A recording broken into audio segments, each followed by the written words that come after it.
Hello everybody! I have a new video today for Cherry on Top. I'm going to be working in my Ancestry album. So I'm actually going to end up doing 3 pocket pages today. I'll talk a little bit more about my story and what I'm documenting here. I'm going to be using the Tranquil Moments collection from 49th and Market. And I am going to actually cut up and use a lot of the ephemera pack. And I'm also going to make some of my own embellishments using my Glimmer hot foil machine and a beautiful hot foil and die set from Pink First Studios. So I am going to be working in pocket pages. I'm going to go through all of these papers and these embellishments and choose the base papers or the card papers that I want to use, cut them down, get them all into my different pockets. Then I'm going to go ahead and I'm going to grab my Glimmer hot foil machine from Spellbinders and this really pretty hot foil and die set from Pink First Studios. All of the products that I'm using today, you will find links to them in the description box if anything interests you. The links in the description box are always affiliate links when I can use them, and affiliate links are really great because by using them, you're not paying for them. Nothing costs any extra. I just get a little bit of a commission back, which helps me to continue to bring you all of this content, and then I don't have to pick up more cleaning jobs. I can focus and create this inspiration-rich YouTube channel. If you have never used a Glimmer hot foil machine before, I am very, very new to this. I've only had my machine since, I think, like January or February, so not very long. But I love it. I have really been enjoying creating my own little foiled embellishments. It's really fun. I am using the Spellbinders brand Glimmer cardstock, which I find to be the best. It's really nice. It creates it's nice and thick. It foils beautifully. I love it. Absolutely love it. So I will link the colors of the foil I'm using, the machine, the cardstock, all those things will be in the description box. Once I have my foiled embellishments done, I'm just going to go ahead and get to work on all of these pockets. So I'm going to tell you a little bit about my story, the story that I'm going to be documenting today. If you have never seen my Ancestry journey book before, or you want to know like the story behind it, I will leave a link in the comments down below to another video that kind of describes it in a little more detail. I'm going to go ahead and stamp on some of my pocket page cards using blackjack ink and this journaling stamp that is part of my stash. I have a lot of things I want to say on this pocket page. I have many, many thoughts about the story that I am documenting today. I'm going to be documenting the story of my great-great-grandmother. Her name was Plum, and I'm going to start with this kind of title pocket where I'm going to stamp her full name onto this beautiful patterned paper card. The stamps that I'm using today is one from my stash. It is not available for purchase anymore, or I would link it up for you, but it is really lovely. I always am on the lookout for fun, unique stamps with just really nice fonts, nice size, and ones that have a little bit of character to them. Once I have her named stamped out, I'm going to decorate my card using some die cuts from the ephemera pack, as well as some washi stickers from the washi sticker roll. I really like these washi stickers. They're fun and cute.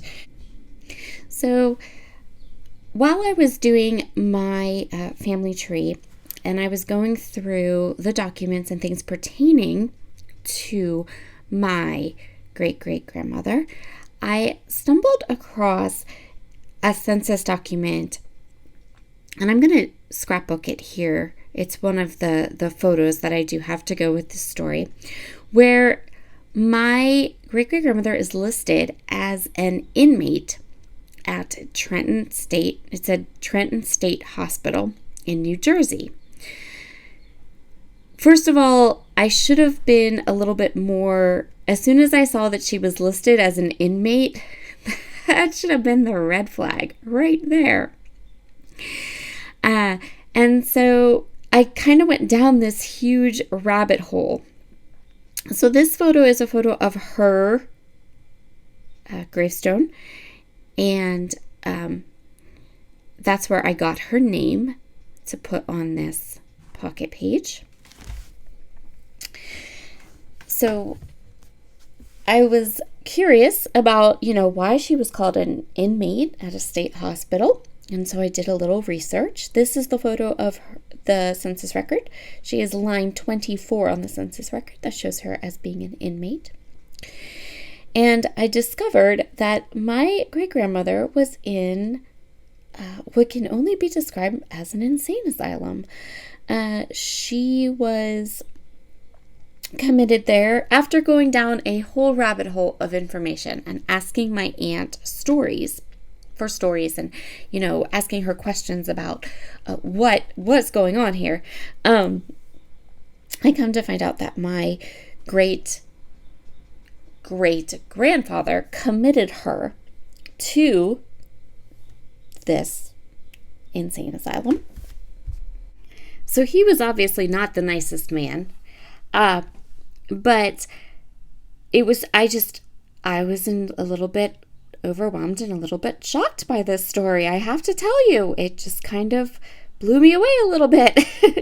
I have read multiple stories.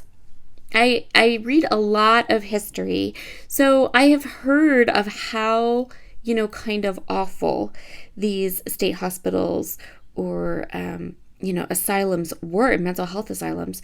And so the idea that my great-great-grandmother was committed there by her husband was crazy. I've read books about, this time period and what happened in these asylums, and it kind of took me back.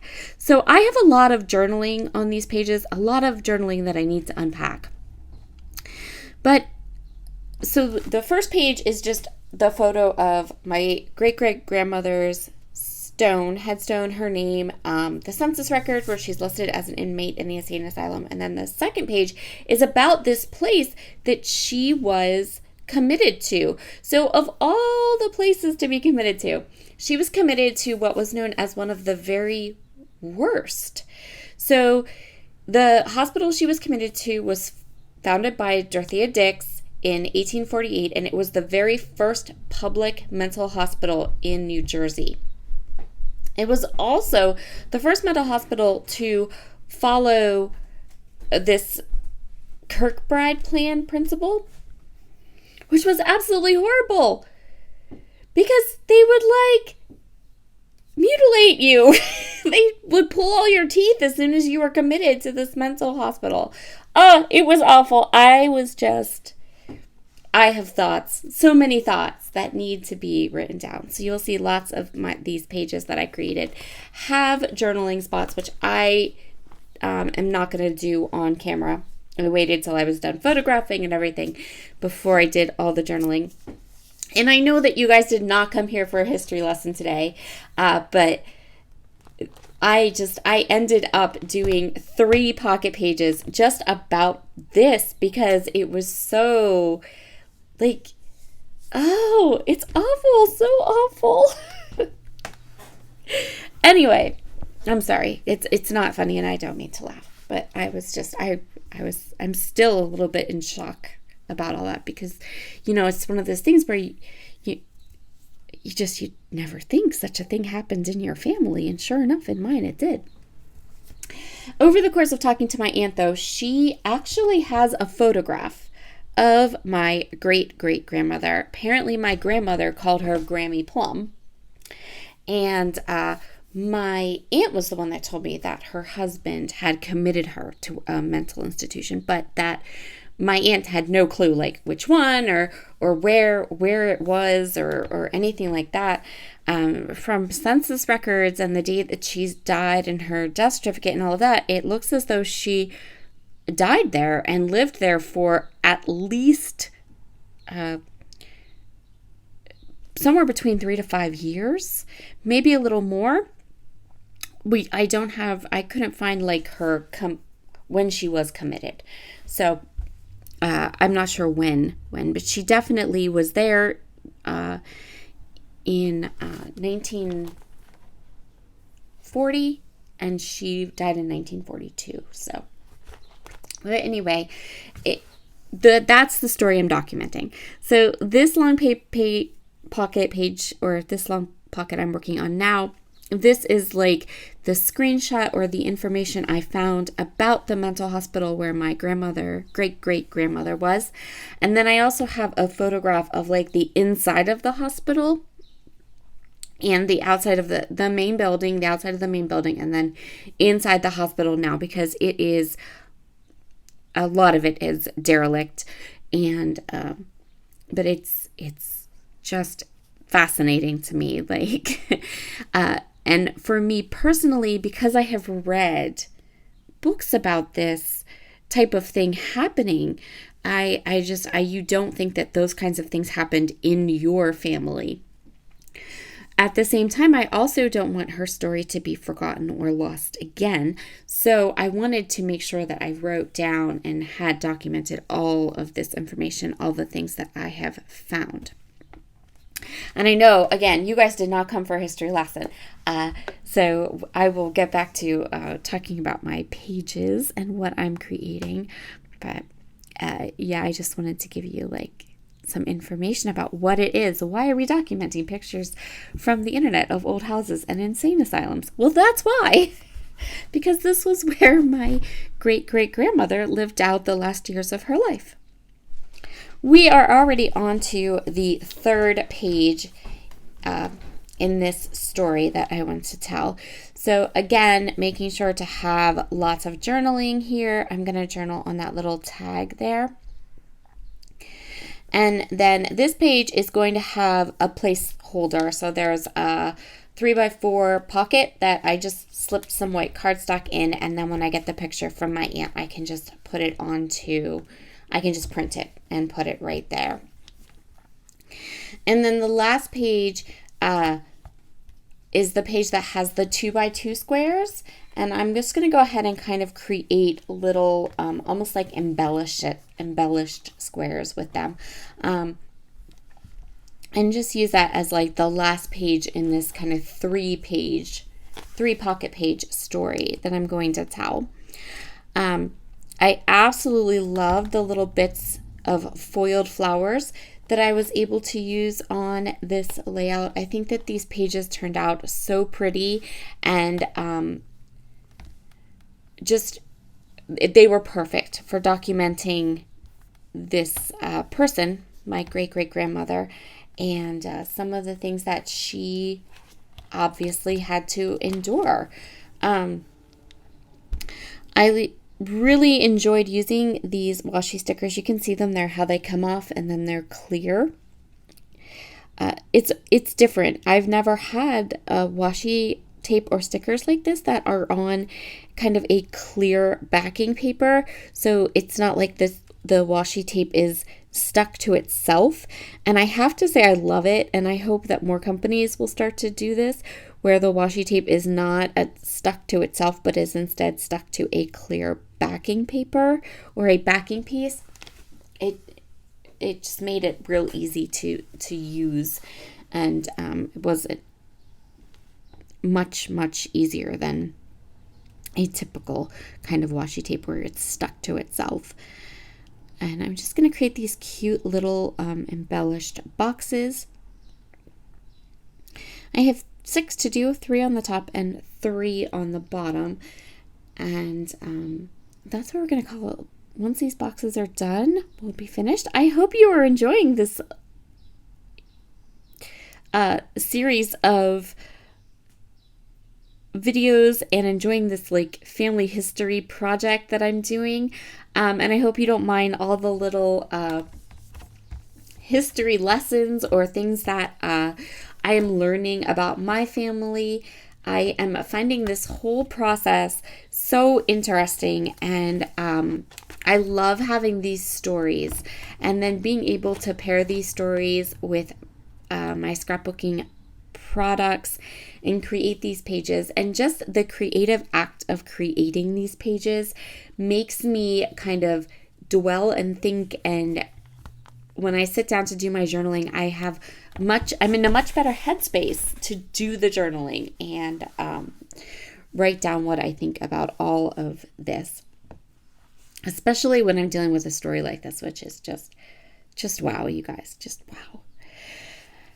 I hope if you want to see close-ups of anything, head over to the Cherry blog. There is a coordinating blog post with all the still photos, close-ups, and then when I was all finished with these 3 pocket pages, I did make a greeting card that is so beautiful, and there will be an Instagram reel or short that shows that process, as well as the blog will also have all these products. I hope that you have enjoyed today's rather interesting video, and I hope that you have a fabulous, fabulous weekend.